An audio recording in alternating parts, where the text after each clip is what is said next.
नमस्कार दोस्तों, break exam में आप सभी का स्वागत है। जैसा कि आप जानते हो कि हम अपने इस चैनल के माध्यम से आपको यूपी आरओ, एआरओ और यूपी पीसीएस के लिए महत्वपूर्ण एमसीक्यू क्वेश्चन जो कि पॉलिटी, जियोग्राफी और हिस्ट्री के कवर करा रहे हैं। इसी क्रम में हमने अभी आपको यूपी स्पेशल का पहला पार्ट कंप्लीट किया है और आज हम यूपी स्पेशल का दूसरा पार्ट कंप्लीट करेंगे। तो पहला पार्ट आप लोगों ने बहुत ही पसंद किया है और उसी क्रम में हमने इसका दूसरा पार्ट लेकर आज आए हैं। तो आपको यह वीडियो बहुत ही अच्छा लगेगा, आप लास्ट तक देखिएगा जिससे आपको यूपी स्पेशल बहुत ही सही तरीके से जानकारी हो जाए। तो चलिए वीडियो शुरू करते हैं। इस वीडियो का पीडीएफ प्राप्त करने के लिए आप हमारे टेलीग्राम चैनल पर जुड़ जाइए। टेलीग्राम चैनल पर हम इसकी लिंक लगा देंगे, आप वहां से इसका पीडीएफ डाउनलोड कर सकते हैं। तो चलिए देखते हैं दूसरे पार्ट में उत्तर प्रदेश कला एवं संस्कृति। तो जो यूपी पीसीएस, यूपी आरओ में प्रीवियस ईयर पूछे गए हैं क्वेश्चन, उन्हीं क्वेश्चनों को हम इसमें लेकर आए हैं, मोस्ट इम्पॉर्टेंट क्वेश्चन को। तो प्रदेश के ऐतिहासिक, सांस्कृतिक एवं कलात्मक विकास के संरक्षण, प्रदर्शन, अध्ययन हेतु संस्कृत विभाग की स्थापना की गई थी। तो संस्कृत विभाग की स्थापना कब की गई थी? तो 1957 ईस्वी में की गई थी। उसके बाद आगे देख लेते हैं, उत्तर प्रदेश संगीत नाटक अकादमी की स्थापना कहाँ की गई थी और कब की गई थी? तो लखनऊ में 1963 ईस्वी में की गई थी। उसके बाद राष्ट्रीय कथक संस्थान, कथक क्या है? उत्तर प्रदेश का शास्त्रीय नृत्य है, ये भी याद रखेगा। और राष्ट्रीय कथक संस्थान लखनऊ में 1988-89 में स्थापित हुआ था। उसके बाद प्रदेश में स्थापत्य कला के प्राचीनतम साक्ष्य कहाँ पर मिलते हैं? तो मौर्यकालीन वंश में मिलते हैं स्थापत्य कला के प्राचीनतम साक्ष्य। उसके बाद देख लेते हैं, मंदिर निर्माण कला में विकास हुआ है। किसका विकास हुआ है? तो गुप्त काल में मंदिर निर्माण कला का विकास हुआ है। तो सबसे अधिक मंदिर किसके काल में बने हैं? तो गुप्त काल में बने हैं। जैसे कि आपको पता होगा कि जो ललितपुर का देवगढ़ मंदिर है, ये किस काल का है? तो देवगढ़ मंदिर ये भी गुप्त काल में बना हुआ मंदिर है। और भीतरी कानपुर का भीतरीपुर मंदिर, ये भी गुप्त काल में बना हुआ मंदिर है और ये ईंटों से निर्मित मंदिर है। उसके बाद अगला है, मुगल चित्रकला शैली की नींव किसके समय पड़ी थी? तो हुमायूं के समय पड़ी थी। तो याद रखिएगा, मुगल चित्रकला शैली की नींव हुमायूं के समय पड़ी थी और ये मुगल वंश का दूसरा शासक था, यानी कि बाबर का ये बेटा था। तो हुमायूं के समय मुगल वंश की चित्रकला की नींव पड़ी। उसके बाद मुगल चित्रकला का स्वर्णकाल माना जाता है। तो किसके समय को मुगल चित्रकला का स्वर्णकाल माना जाता है? तो जहांगीर काल के समय को मुगल काल का चित्रकला का स्वर्ण युग माना जाता है। उसके बाद उत्तर प्रदेश कला एवं शिल्प महाविद्यालय की स्थापना कब हुई है? तो 1911 ईस्वी में हुई है। तो उत्तर प्रदेश कला एवं शिल्प महाविद्यालय की स्थापना 1911 ईस्वी में हुई है। उसके बाद लखनऊ चित्रकला शैली के जनक असित कुमार हलदार हैं और इन्होंने वास टेम्पा शैली का प्रारंभ किया था। तो ये भी इम्पोर्टेंट है कि लखनऊ चित्रकला शैली के जनक कौन थे? तो असित कुमार हलदार। उसके बाद आगे देख लेते हैं, बुद्ध का गृह त्याग के चित्रकार कौन थे? तो रणवीर सक्सेना जी थे।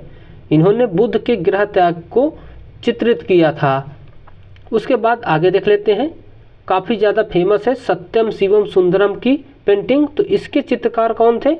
तो शिवनंदन नौटियाल थे। तो याद रखिएगा, काफ़ी इम्पोर्टेंट है, सत्यम शिवम सुंदरम नामक पेंटिंग के चित्रकार शिवनंदन नौटियाल। उसके बाद हम आगे देख लेते हैं, रामलीला के चित्रकार कौन थे? तो भवानी चरण ग्यू थे इसके चित्रकार, याद रखिएगा, भवानी चरण ग्यू।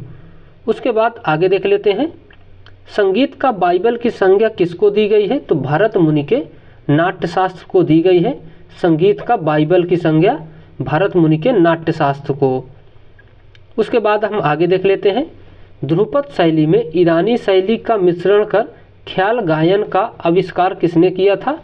तो अमीर खुसरो ने किया था। ध्रुपद शैली में ख्याल गायन का आविष्कार मिलाकर। उसके बाद आगे देख लेते हैं, तबला एवं सितार का आविष्कार किसने किया था? मोस्ट इम्पॉर्टेंट है, आपके ये प्रीवियस ईयर प्रश्न है। तबला एवं सितार का आविष्कार अमीर खुसरो ने किया था, याद रखिएगा, अमीर खुसरो। उसके बाद हम बढ़ते हैं अगले इम्पॉर्टेंट फैक्ट की ओर।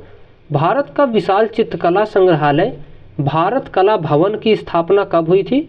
तो 1950 में हुई थी, वाराणसी में हुई थी। तो भारत का विशाल चित्रकला संग्रहालय की स्थापना 1950 में वाराणसी में हुई थी। उसके बाद हम आगे देख लेते हैं, ठुमरी गायिका गिरिजा देवी का संबंध कहाँ से है? तो बनारस घराने से है। ठुमरी गायिका गिरिजा देवी का संबंध बनारस घराने से है। उसके बाद हम आगे देख लेते हैं, बिंदानीन, शंभू महाराज, लच्छू महाराज, बिरजू महाराज और अच्छन महाराज संबंधित थे कहाँ, किससे?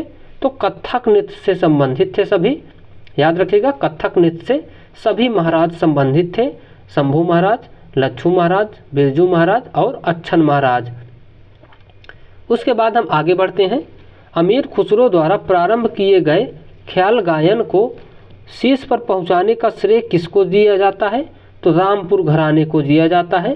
तो याद रखिएगा, अमीर खुसरो द्वारा जो शुरू किया गया था ख्याल गायन, उसको शीर्ष पर पहुंचाने का श्रेय रामपुर घराने को दिया जाता है। उसके बाद अब हम बढ़ते हैं आगे, उत्तर प्रदेश का शास्त्रीय नृत्य। तो उत्तर प्रदेश का एकमात्र शास्त्रीय नृत्य कौन है? तो कथक है। कई बार आपके पेपर में पूछा हुआ है, पीसीएस, आरओ और बहुत सारे भी स्टेट एग्जामों में। तो उसके बाद हम आगे देख लेते हैं, कथक नृत्य का प्रणेता या नायक कौन था? तो इसके प्रणेता थे ठाकुर प्रसाद जी, याद रखिएगा, ठाकुर प्रसाद इस नृत्य के प्रणेता थे। कथक में ठुमरी गायन का समावेश किसने किया था? तो बिंदानिन ने कथक में ठुमरी गायन का प्रवेश किया था। उसके बाद प्रमुख लोकगीत देख लेते हैं जो आपकी यूपी पीसीएस में कई बार पूछे गए हैं और आरओ में भी ये पूछे गए हैं। जैसे कजरी कहाँ पर लोकगीत गाया जाता है? तो मिर्ज़ापुर और वाराणसी में कजरी गीत गाया जाता है। बिरहा कहाँ गाया जाता है? तो पूर्वांचल में। सोहर कहाँ कर गाई जाती है? तो अवध में, पूर्वांचल में सोहर। उसके बाद आल्हा, तो आल्हा बुंदेलखंड में गाया जाता है। और ईसुरी फाग कहाँ गाया जाता है? तो ये भी बुंदेलखंड में गाया जाता है, ईसुरी फाग। उसके बाद होरी, फाग, रसिया, ये कहाँ पर गाए जाते हैं? तो ब्रज क्षेत्र में ये सभी गाए जाते हैं, होरी, फाग और रसिया। उसके बाद हम बढ़ते हैं अगले प्रमुख लोक नृत्यों की ओर। तो अन्य प्रमुख नृत्य क्या है? ख्याल नृत्य कहाँ पर किया जाता है? तो बुंदेलखंड में किया जाता है, ये प्रमुख लोक नृत्य हैं। उसके बाद रास नृत्य, झूला नृत्य और मयूर नृत्य, चरकुला नृत्य, ये सभी ब्रज क्षेत्र में किए जाते हैं। रास नृत्य, झूला नृत्य, मयूर नृत्य और चरकुला नृत्य तो ब्रज क्षेत्र के मोस्ट इम्पॉर्टेंट नृत्य हैं जो आपके आने वाले स्टेट एग्जाम में पूछे जाएंगे। उसके बाद धुरिया, राई, दीप, देवी, कार्तिक, सौरा, पाई डांडा कहाँ पर नृत्य किए जाते हैं? तो बुंदेलखंड में किए जाते हैं। धुरिया, राई, दीप, देवी, कार्तिक, सौरा, पाई डांडा। उसके बाद नटवरी और कटघोड़वा और धोबिया, कहरवा, धीवर, ये नृत्य कहाँ पर किए जाते हैं? तो ये पूर्वांचल में किए जाते हैं। तो पूर्वांचल में नटवरी, कटघोड़वा, धोबिया, कहरवा और धीवर नृत्य किए जाते हैं। उसके बाद हम आगे देख लेते हैं, जोगनी और कलाबाजी नृत्य कहाँ पर किए जाते हैं? तो अवध क्षेत्र में किए जाते हैं, जोगनी और कलाबाजी। उसके बाद कर्मा नृत्य सोनभद्र और मिर्ज़ापुर में किया जाता है, कर्मा नृत्य सोनभद्र और मिर्ज़ापुर में। उसके बाद राहुला नृत्य, तो राहुला नृत्य बुंदेलखंड में किया जाता है, तो राहुला नृत्य बुंदेलखंड में किया जाता है। उसके बाद हम आगे बढ़ते हैं, आधुनिक शास्त्रीय हिंदी रंगमंच का जनक किसे कहा जाता है? तो भारतेंदु हरिश्चंद्र को कहा जाता है। तो आधुनिक शास्त्रीय हिंदी रंगमंच का जनक भारतेंदु हरिश्चंद्र को कहा जाता है। उसके बाद हम आगे देख लेते हैं, प्रदेश के प्रमुख लोक नाट्य नृत्य कौन कौन है? तो रामलीला, रासलीला, नौटंकी, ये प्रदेश के प्रमुख लोक नाट्य गीत हैं। उसके बाद रामलीला कहाँ की फेमस है? तो रामनगर, वाराणसी, प्रयागराज और अयोध्या की रामलीला काफ़ी फेमस है। और रासलीला कहाँ की फेमस है? तो ब्रज क्षेत्र की रासलीला फेमस है। नौटंकी कहाँ की फेमस है प्रदेश में? तो कानपुर और हाथरस की नौटंकी फेमस है। उसके बाद हम आगे बढ़ते हैं। प्रदेश में सर्वाधिक 86 मेलों का आयोजन कौन सा जिला करता है? तो मथुरा करता है। तो मथुरा में सबसे अधिक मेले लगते हैं, ये भी याद रखिएगा। प्रमुख मेले एवं आयोजन स्थल देख लेते हैं, ये भी पीसीएस और आरओ के मोस्ट इम्पॉर्टेंट प्रश्न हैं। बटेश्वर मेला आगरा, नौचंदी मेरठ, ददरी मेला बलिया, पशुओं का मेला है ददरी, और बटेश्वर भी पशुओं का मेला है।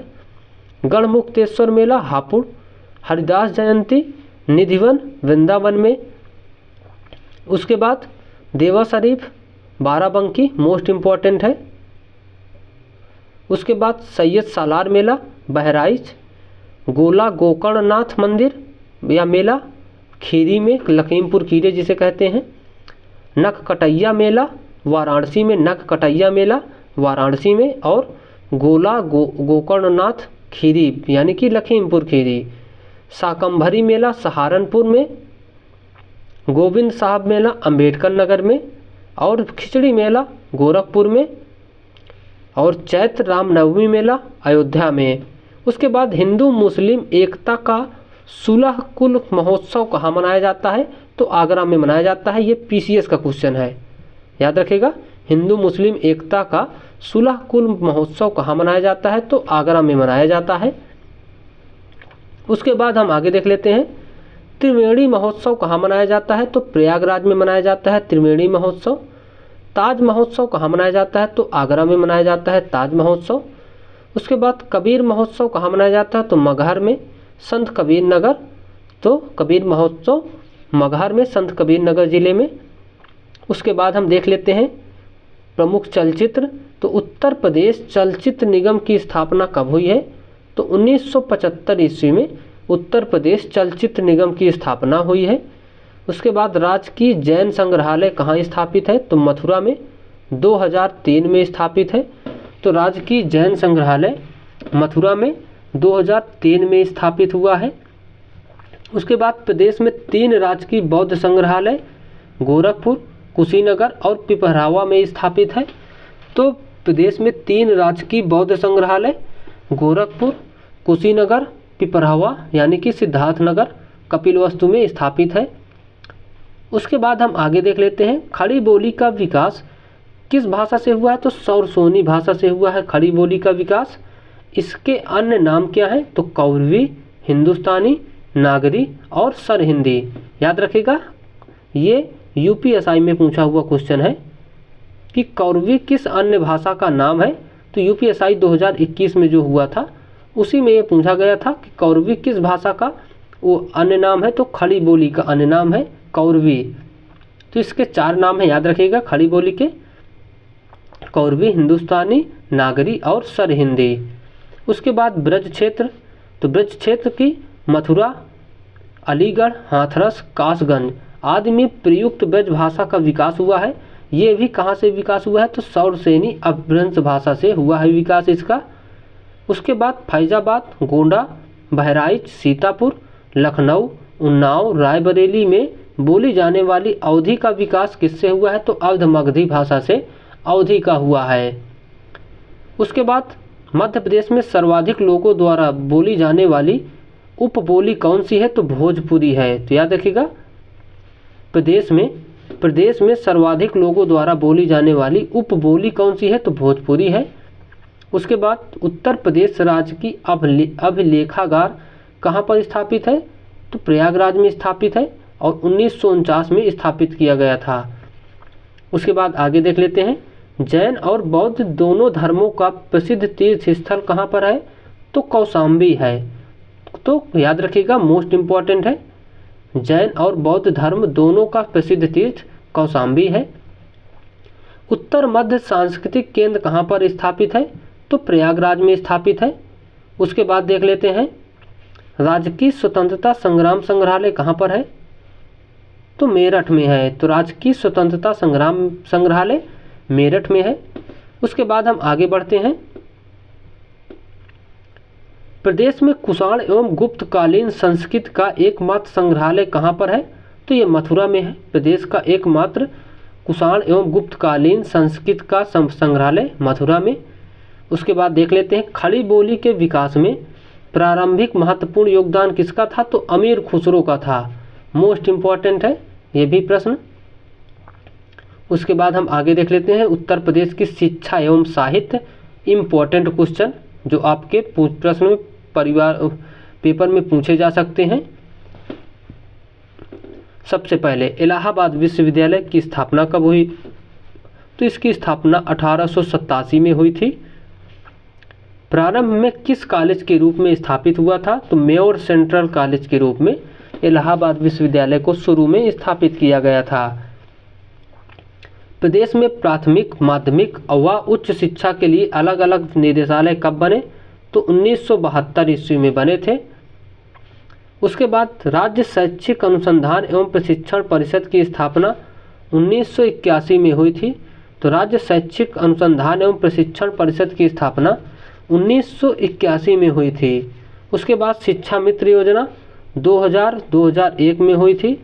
प्राथमिक शिक्षा का सार्वभौमिकरण, मानकानुसार अध्यापक छात्र अनुपात बनाना, ग्रामीण युवा शक्ति को अपने ग्राम में शिक्षा सेवा का अवसर देना, ये शिक्षा मित्र योजना के मुख्य उद्देश्य थे। तो कब शुरू हुई थी? 2001 में, ये याद रखना जरूरी है।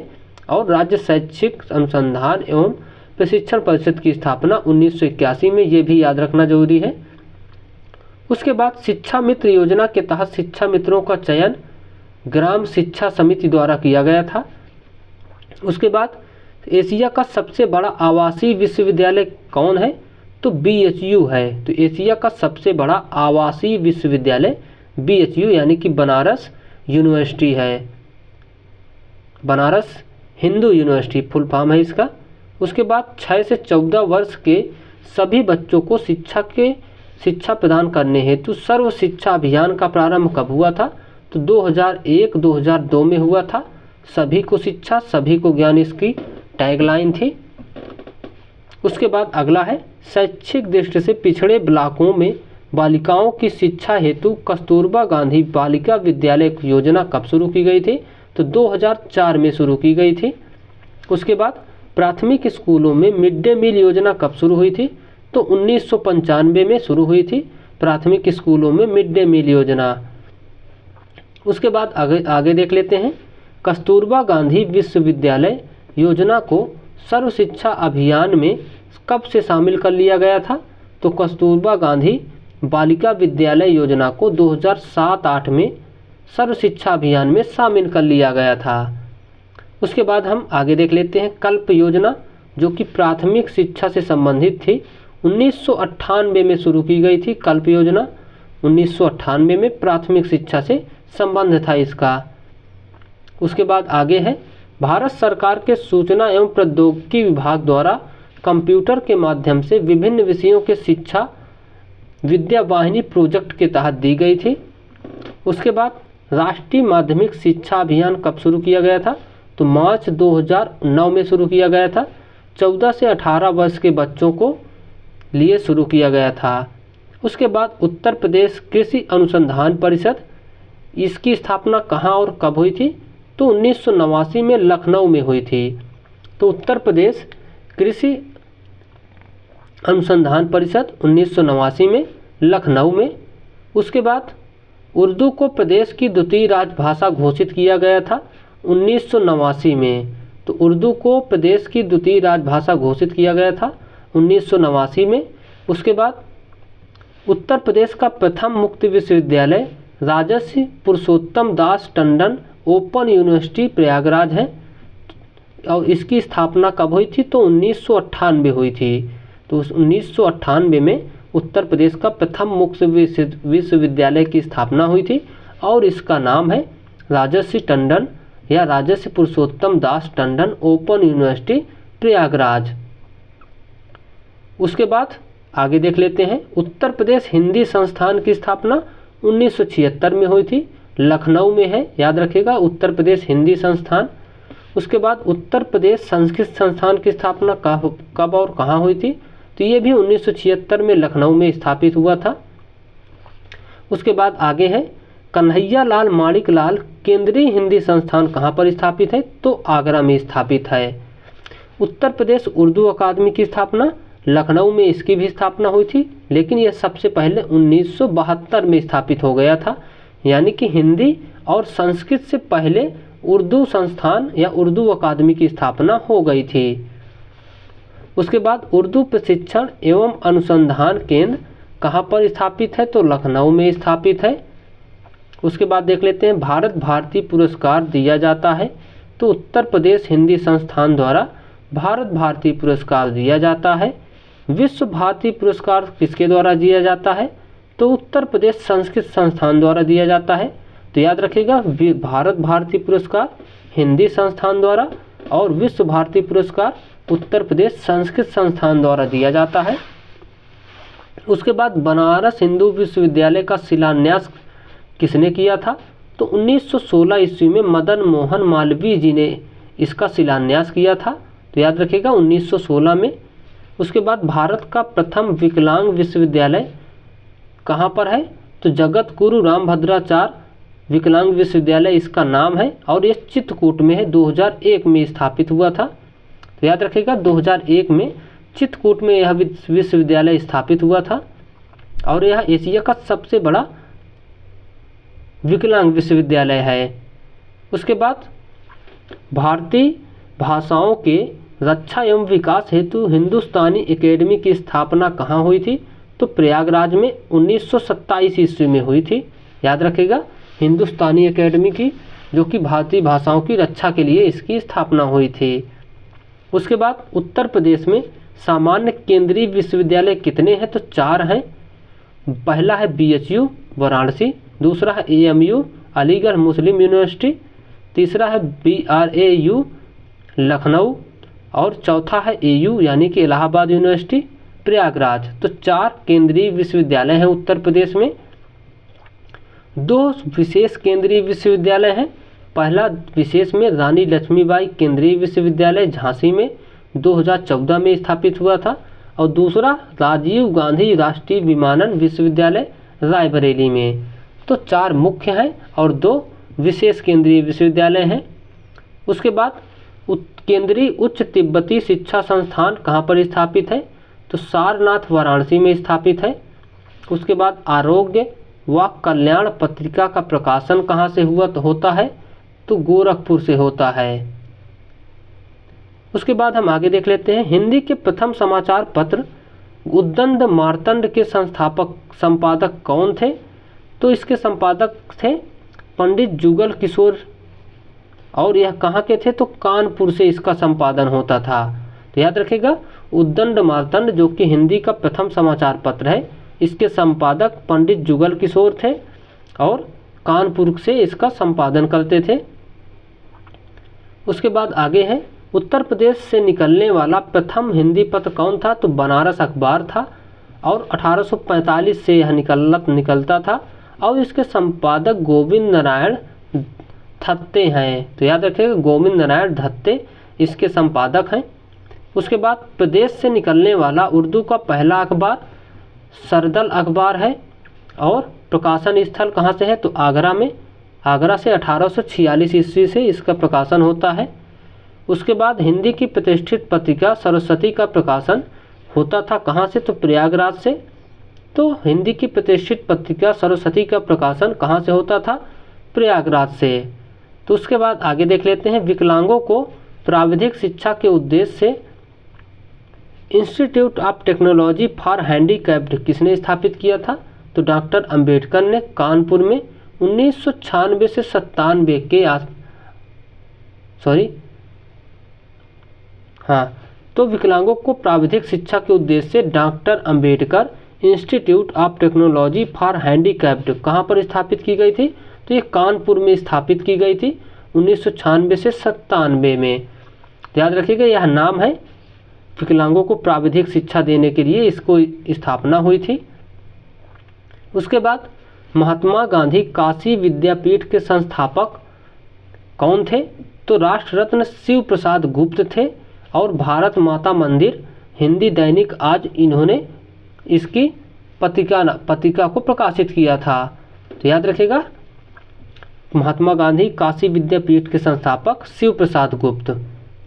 उसके बाद उत्तर प्रदेश वन एवं वन्य जीव तथा IFSR 2019 रिपोर्ट यूपी के संदर्भ में देख लेते हैं। जो रिपोर्ट आई है, पर्यावरण वन एवं जलवायु परिवर्तन मंत्रालय के अधीन भारतीय वन सर्वेक्षण द्वारा भारत वन स्थित रिपोर्ट 2019 जारी की गई है। ये 1987 से प्रकाशित हो रही है लगातार और 16वीं रिपोर्ट है 2019 में। तो याद रखिएगा, 1987 से यह रिपोर्ट प्रकाशित हो रही है।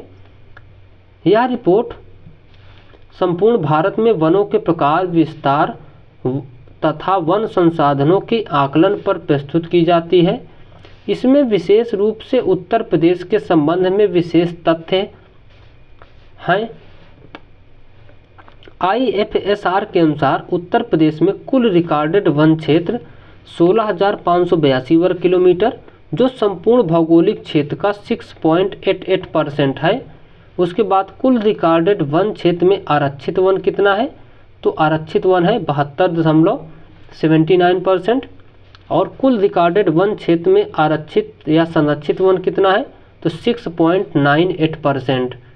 उसके बाद आगे देख लेते हैं, कुल रिकॉर्डेड वन क्षेत्र में अवर्गीकृत वन कितना है, तो 20.23%।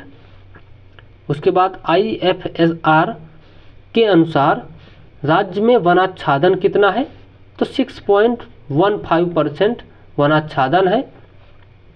और अगली 2017 की रिपोर्ट के तुलना में राज्य के वन क्षेत्र में वृद्धि हुई है, तो 126 वर्ग किलोमीटर वृद्धि हो चुकी है।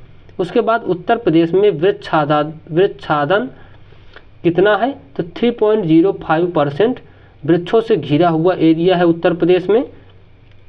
उसके बाद राज्य के कुल क्षेत्रफल में झाड़ियों का प्रतिशत कितना है, तो 0.24% है, यानी कि 587 वर्ग किलोमीटर। उत्तर प्रदेश के सर्वाधिक व सबसे कम वन क्षेत्रफल कहाँ पर है, तो सोनभद्र में सबसे अधिक और भदोही में सबसे कम वन क्षेत्रफल है। उसके बाद हम आगे देख लेते हैं, प्रदेश का सर्वाधिक वन क्षेत्रफल वाला जिला कौन है, तो सोनभद्र है। 2540 वर्ग किलोमीटर क्षेत्रफल पर यहाँ पर वन फैला हुआ है।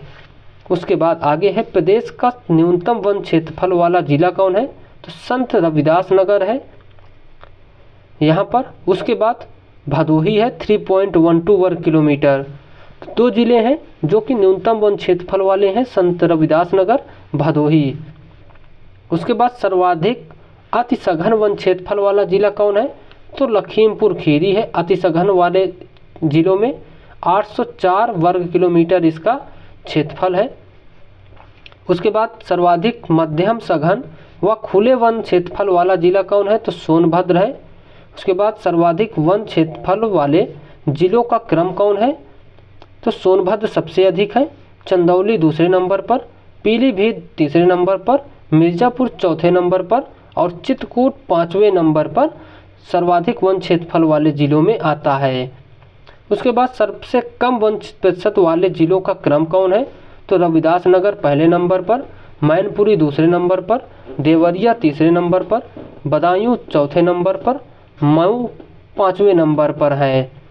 उसके बाद हम आगे देख लेते हैं, प्रदेश के सर्वाधिक वन क्षेत्रफल वाले जिले कौन हैं, तो सोनभद्र है, खीरी है, मिर्ज़ापुर है, पीलीभीत और चित्रकूट है।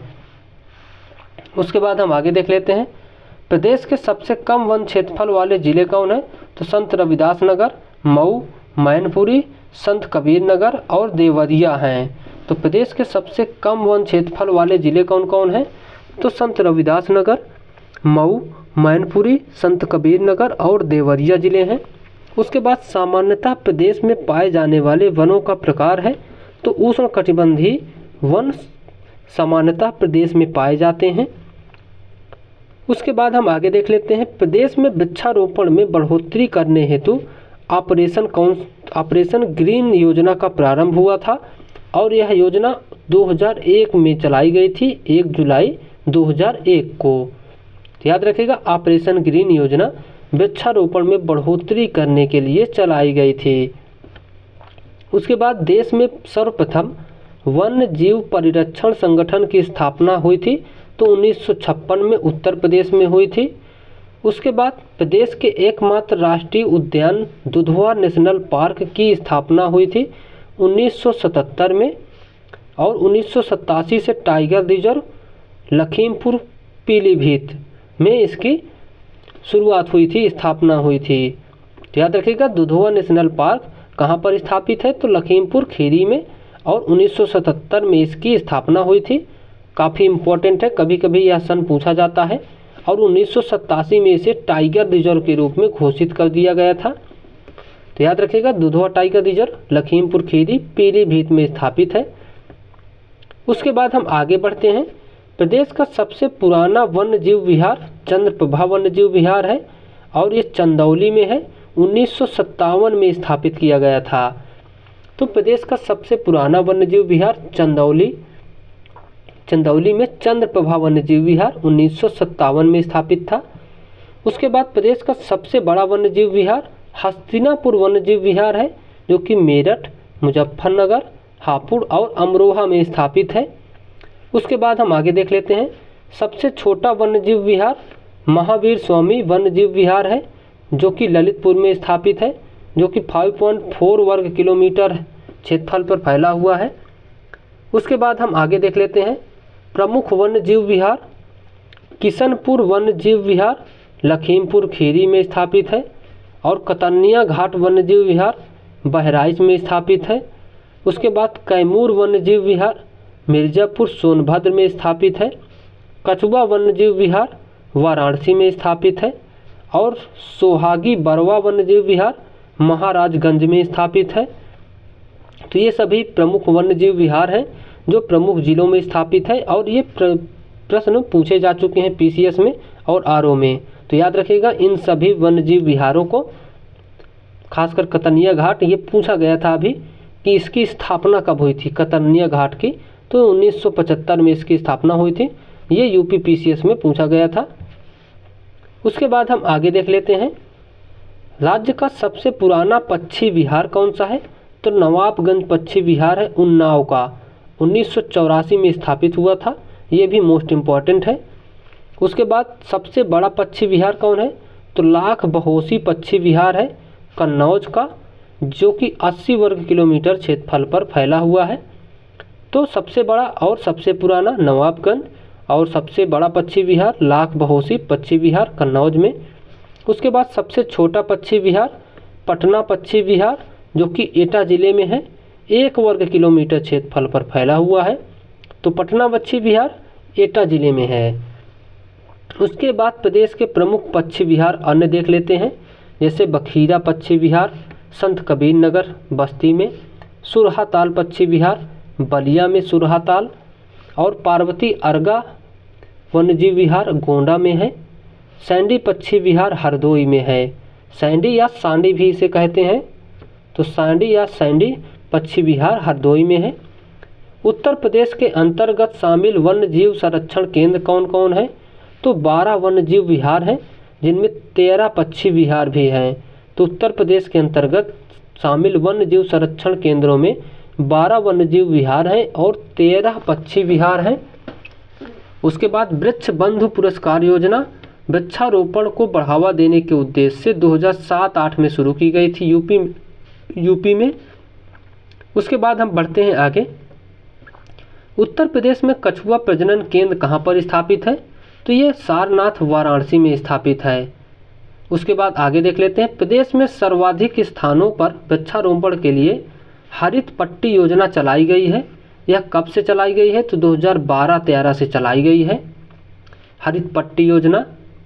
उसके बाद हम आगे देख लेते हैं उत्तर प्रदेश की नदी, झीलें और सिंचाई के साधन। तो उत्तर प्रदेश के अधिकांश नदियों का प्रवाह किधर है, तो उत्तर पश्चिम से दक्षिण पूर्व की ओर। तो याद रखिएगा उत्तर पश्चिम, यानी कि जैसे कि यह उत्तर प्रदेश है तो उत्तर और पश्चिम इधर से इधर की तरफ है, यानी कि दक्षिण और पूर्व, यह पूरब हुआ और यह दक्षिण, तो इन दोनों के बीच में है। यानी इस प्रकार से उत्तर प्रदेश में नदियों का प्रवाह है। और ऐसे ही गंगा और यमुना भी ऐसे ही बहती हैं। तो वहीं सबसे इसका मुख्य प्रवाह का कारण है। गंगा नदी उत्तर प्रदेश में सर्वप्रथम प्रवेश करती है तो बिजनौर जिले में प्रवेश करती है। उत्तर प्रदेश का सर्वाधिक गंगा तट वाला जिला कौन सा है तो बदायूं है। तो उत्तर प्रदेश का सर्वाधिक गंगा तट वाला जिला बदायूं।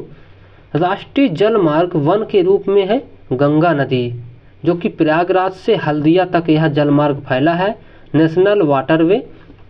उसके बाद केंद्र द्वारा गंगा को राष्ट्रीय नदी का दर्जा 2008-9 में दिया गया था, राष्ट्रीय नदी का दर्जा।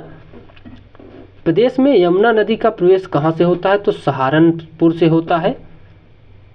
और राज्य की सर्वाधिक प्रदूषित नदी कौन सी है तो यमुना नदी ही राज्य की सर्वाधिक प्रदूषित नदी है। उसके बाद गंगा नदी का प्रदेश में प्रवेश कहाँ से होता है तो बिजनौर से। उसके बाद हम आगे देख लेते हैं, यह रामगंगा नदी है, रामगंगा नदी का प्रवेश बिजनौर कालागढ़ से होता है प्रदेश में। उसके बाद जौनपुर, सुल्तानपुर व लखनऊ स्थित है किस नदी के किनारे तो गोमती नदी के किनारे। उसके बाद गोमती नदी का उद्गम स्थल है तो फुलहर झील है पीलीभीत से। तो गोमती नदी कहाँ से निकलती है तो यह प्रश्न पूछा जाएगा तो फुलहर झील से निकलती है और पीलीभीत जिले से। उसके बाद शालिग्रामी व नारायणी नदी के नाम से कौन फेमस है तो गंडक नदी फेमस है। शालिग्रामी व नारायणी माना जाता है जब यह पर्वतों से बहती हुई आती है तो अपने साथ बहुत सारे काले काले पत्थर गोले आकार के लाती है, जिनको शालिग्राम कहते हैं। तो इस कारण से शालिग्रामी नदी के नाम से गंडक नदी फेमस है। उसके बाद नदियों के किनारे बसे प्रदेश के प्रमुख नगर जैसे गंगा नदी के किनारे गढ़मुक्तेश्वर है, कानपुर भी है, उन्नाव, प्रयागराज, वाराणसी, गाजीपुर, शेरपुर, बलिया, ये सभी गंगा नदी के किनारे हैं। उसके बाद यमुना नदी के किनारे बसे जिले या प्रमुख शहर बागपत, मथुरा, वृंदावन, आगरा, इटावा और कौशाम्बी, ये सभी यमुना नदी के किनारे बसे हुए प्रमुख शहर हैं। राप्ती नदी के किनारे गोरखपुर बसा है, मंदाकिनी नदी के किनारे चित्रकूट बसा है, रामगंगा नदी के किनारे मुरादाबाद, सई नदी के किनारे प्रतापगढ़, सोन नदी के किनारे सोनभद्र और हिंडन नदी के किनारे गाजियाबाद शहर बसा हुआ है। उसके बाद हम देख लेते हैं उत्तर प्रदेश में सिंचाई के प्रमुख साधन। तो सबसे ज़्यादा सिंचाई नहरों से होती है उत्तर प्रदेश में 71%। उसके बाद नलकूपों के द्वारा उत्तर प्रदेश में सबसे ज़्यादा पहले नलकूपों के द्वारा, दूसरे नंबर पर नहरों के द्वारा 18% और तीसरे नंबर पर तालाब, झील, कुएं द्वारा सभी आते हैं जिनमें 10% है। तो पहला नलकूप, दूसरा नहर और तीसरा तालाब, झील, कुएं। उसके बाद प्रदेश की सबसे पुरानी नहर पूर्वी यमुना नहर है 1830 में। तो प्रदेश की सबसे पुरानी नहर पूर्वी यमुना नहर। उसके बाद प्रदेश में तालाब व पोखरों से सिंचाई बुंदेलखंड क्षेत्र में होती है।